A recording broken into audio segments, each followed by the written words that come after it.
Assalamualaikum warahmatullahi wabarakatuh. Salam sejahtera untuk kita semua. Selamat datang di podcast kita hari ini, ASN Berakhlak Instansi Mahkamah Agung. Hari ini kita akan membahas tema yang sangat penting dan sangat menarik nih, yaitu good practice versus bad practice dalam mewujudkan smart governance. Bersama saya Una sebagai moderator dan telah hadir bersama saya di sini yaitu ada satu pematik, di sini ada Mas Robert dan ada 3 narasumber. Di sini ada Mbak Rizky, ada Mas Priyo dan ada Mas Widi. Untuk memulai diskusi ini, kami mengundang pematik kita hari ini untuk membuka dengan sebuah reflektif yang akan menggugah pikiran kita bersama. Kepada Mas Robert, kami persilahkan untuk menyampaikan pematik diskusinya. Baik, terima kasih kepada Mbak Una atas kesempatan yang diberikan kepada saya. ASN sesuai dengan amanat di dalam Undang-Undang ASN Nomor 20 Tahun 2023 mewajibkan ASN memberikan pelayanan terbaik demi mewujudkan smart governance. Apa sih smart governance itu?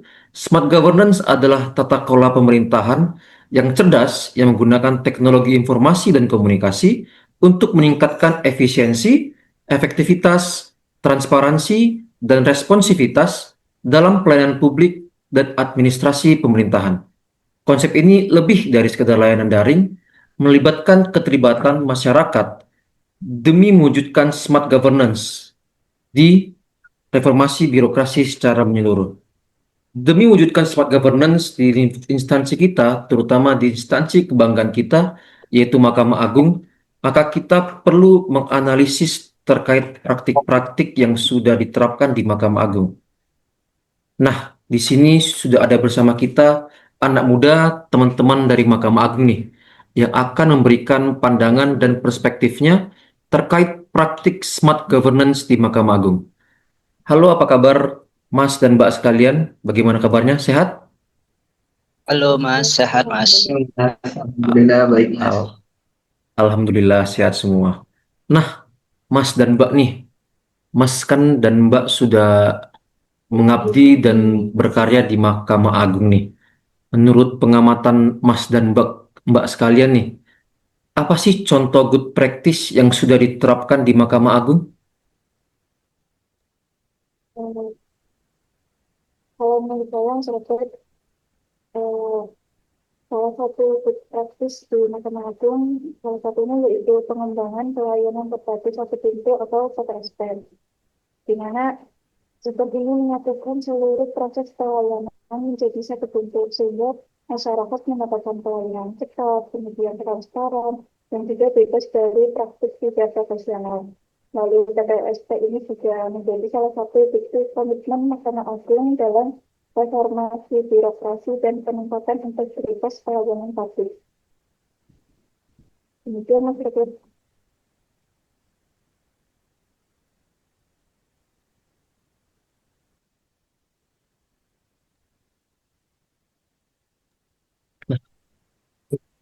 Halo dia baik. Pak Robert, Mas Robert bisa saya lanjutkan? Siap, silakan Mas. Kalau menurut pandangan saya di Mahkamah Agung ya sudah menerapkan program sistem manajemen anti suap yaitu SMAP menjadi salah satu good practice karena sistematik menaruh perhatian pada risiko suap atau korupsi dalam sistem peradilan dan merancang mekanisme pencegahan yang nyata, bukan hanya regulasi belaka yang kita tahu bahwa terdapat beberapa aparatur yang terjerat kasus suap atau korupsi.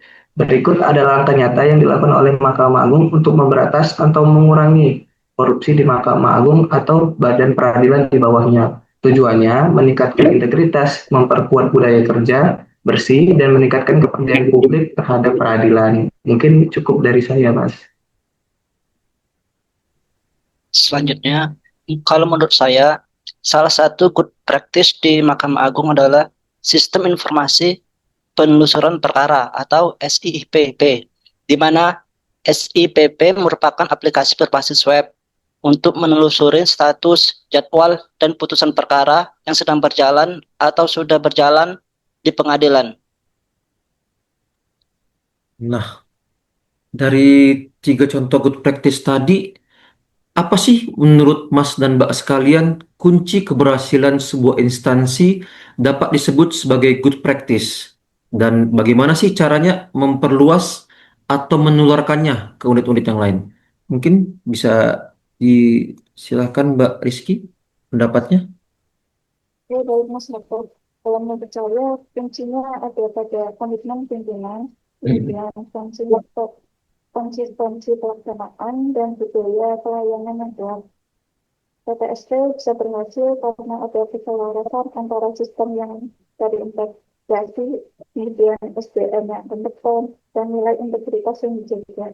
Kemudian untuk memperluas atau menularkan praktik baik ini ke unit lain, perlu dilakukan strategi yang terencana, misalnya melalui program pembinaan, pendampingan, dan pertukaran pengalaman atau sharing session antar satuan kerja. Sehingga yang sudah berhasil bisa menjadi role model bagi unit lainnya. Demikian Mas Robert. Nah, kalau menurut Mas Priyo bagaimana nih? Baik, terima kasih Mas Robert. Kalau pendapat saya, kunci keberhasilan yang harus diterapkan agar program SMAP tadi bisa berjalan dengan maksimal ialah yang pertama, penerapan sistem yang terstruktur dan konsisten. Adanya kebijakan anti penyuapan yang terdokumentasi, identifikasi pengendalian risiko penyuapan, dan yang terakhir, prosedur pelaporan investigasi dan tindak lanjut. Tidak lepas dari itu, yang kedua, evaluasi dan audit berkala harus dilakukan agar tidak berhenti di awal pelaksanaannya saja. Bahkan Mahkamah Agung harus melakukan audit internal dan eksternal oleh lembaga sertifikasi untuk memastikan kesesuaian dengan standar. Dan yang ketiga, partisipasi dan kesadaran penuh bagi seluruh pegawai aparatur peradilan. Tidak hanya cukup pimpinan, seluruh ASN dan pegawai peradilan harus terlibat aktif dalam penerapan SMAP tersebut. Mungkin cukup dari saya, Mas Robert. Baik, kalau dari Mas Widi bagaimana nih tanggapannya? Menurut saya, kunci keberhasilan dari good practice yaitu konsistensi penginputan data perkara karena ini merupakan faktor krusial dalam menjaga akurasi, transparansi, dan efisiensi administrasi peradilan di lingkungan Mahkamah Agung dan seluruh badan peradilan di bawahnya. Untuk memperluas atau menularkannya ke unit lain, yaitu dengan cara dokumentasi good practice dengan baik. Contohnya, buat dokumentasi tertulis maupun visual seperti laporan, video, infografis tentang latar belakang masalah. Terus dilakukan proses implementasinya. Lanjut ke hasil atau dampak nyata dari masalah. Ini bertujuan agar unit lain mudah meniru dan menyesuaikannya. Baik, ternyata luar biasa juga ya instansi kita ini. Nah, sekarang kita beralih nih ke topik pembahasan selanjutnya. Di balik good pasti ada dong bad-nya, karena sebaik-baiknya instansi pasti ada yang perlu diperbaiki. Nah, menurut Mas dan Mbak sekalian nih, selama mengabdi di Mahkamah Agung, apa sih contoh bad practice yang perlu diperbaiki di instansi Mahkamah Agung kita ini? Mungkin dari Mbak Rizky, dipersilakan. Ya, baik Mas Robert. Kalau menurut saya, salah satu praktis di Mahkamah Agung dan masih perlu diperbaiki, yaitu kurangnya keseragaman implementasi sistem di semua satuan. Banyak inovasi bagus di pusat, tapi belum semua diterapkan secara konsisten di daerah. Jadi, ada satuan kerja yang sudah sangat ngaji secara digital dan pelayanan publiknya banyak, namun ada yang masih menjalankan proses secara manual atau belum memperbarui data secara berkala. Demikian. Kalau menurut Mas Priyo, gimana nih contoh bad practice di Mahkamah Agung nih?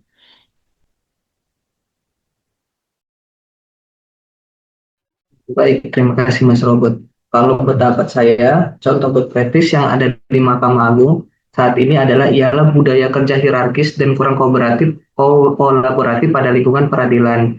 Contoh permasalahannya adalah dalam beberapa kasus di satuan kerja masih terdapat budaya kerja yang kaku dan top down sehingga ide dari bawahan jarang diakomodasi. Dampaknya yang pertama ialah inovasi terhambat, yang kedua pegawai menjadi pasif, tidak berani memberi masukan, dan yang ketiga kolaborasi lintas bagian yang kurang efektif. Mungkin cukup dari Nah, selanjutnya dari Mas Widi, gimana nih tanggapannya terkait contoh bad practice yang ada di Mahkamah Agung nih?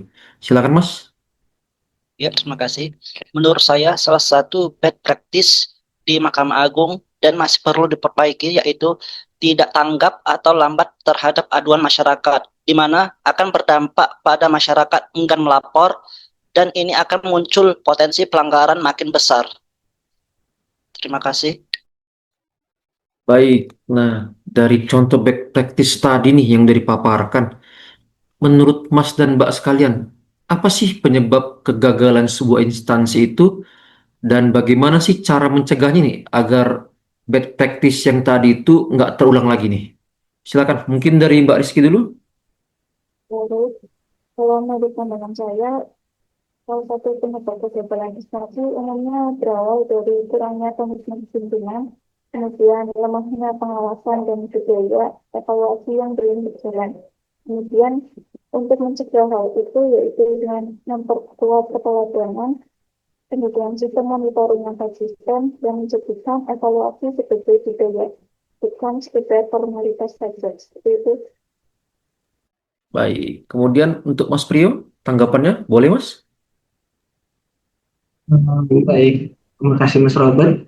Dikarenakan oleh struktur birokrasi hierarki yang membuat saran dan ide dari orang yang bukan termasuk stakeholder masih sulit terdengar, sementara orang tersebut adalah pegawai yang terlibat langsung akan sulitnya budaya kerja hierarki dan kurangnya kolaboratif. Perbaikannya agar Mahkamah Agung terus mendorong nilai berakhlak sebagai poin penting dalam menciptakan lingkungan yang kolaboratif dan adaptif, serta pelatihan memperbanyak leadership agar pimpinan lebih terbuka menerima masukan-masukan yang membangun dari jajaran dari bawah sekalipun. Baik, kemudian untuk Mas Widi nih, terkait tanggapannya untuk caranya supaya bad practice ini nggak terulang lagi Mas. Silakan Mas. Penyebab sebuah instansi dapat disebut bad practice adalah komunikasi internal yang buruk, sehingga koordinasi antar unit kerja tidak tersampaikan dengan baik. Untuk mencegahnya, untuk mencegahnya agar tidak disebut sebagai bad practice, yaitu harus berorientasi pada solusi, bukan sekedar prosedur. Jangan hanya menjalankan tugas, tapi juga fokus pada hasil dan dampak bagi masyarakatnya. Baik, terima kasih untuk saran-saran yang luar biasa nih dari teman-teman kita. Nah, ternyata instansi kita sudah menerapkan smart governance di dalam pelayanannya. Seperti tadi dari Mbak Rizky, yaitu pengembangan PTSP-nya, kemudian dari Mas Priyo terkait penerapan sistem anti-suap dan korupsi, dan juga dari Mas Widi terkait sarana informasi seperti adanya SIPP untuk memudahkan masyarakat dalam mendapatkan informasi terkait peradilan. Tetapi di balik itu, ternyata nih masih ada hal-hal yang perlu diperbaiki di dalam pelayanan di Mahkamah Agung. Seperti contohnya kurangnya kolaborasi dan budaya kerja yang masih kaku, kemudian kurang tanggapnya dalam menerima aduan, dan masih tidak ada keseragaman dalam pengimplementasian pelayanan di satuan kerja. Nah, kiranya dari pembicaraan ini bisa mampu meningkatkan praktik yang sudah baik dan memperbaiki praktik yang masih belum baik tadi. Sekian dari saya, semoga pemaparan dari teman-teman kita tadi mampu menumbuhkan semangat pelayanan lagi dalam mewujudkan smart governance di instansi kita tercinta, yaitu Mahkamah Agung. Terima kasih. Selanjutnya, saya kembalikan kepada moderator kita, Mbak Una. Baik, tidak terasa nih kita udah sampai di penghujung podcast acara hari ini. Perbincangan kita mengenai good practice versus bad practice dalam mewujudkan smart governance telah memberikan banyak wawasan, mulai dari pentingnya transparansi, pelayanan yang baik, hingga bagaimana membangun sistem yang adaptif dan berkelanjutan. Semoga diskusi ini tidak hanya menjadi bahan renungan, tetapi juga dapat menjadi inspirasi bagi para pendengar, bagi kita sebagai warga negara maupun sebagai aparatur sipil negara, untuk terus mendorong terciptanya tata kelola pemerintahan yang cerdas, partisipatif, dan bertanggung jawab. Saya, Zahratul Munah mengucapkan terima kasih atas perhatian dan waktunya. Sampai jumpa di episode podcast kita yang lain yang bakal nggak kalah menarik nih. Salam transparansi dan tetap semangat membangun negeri.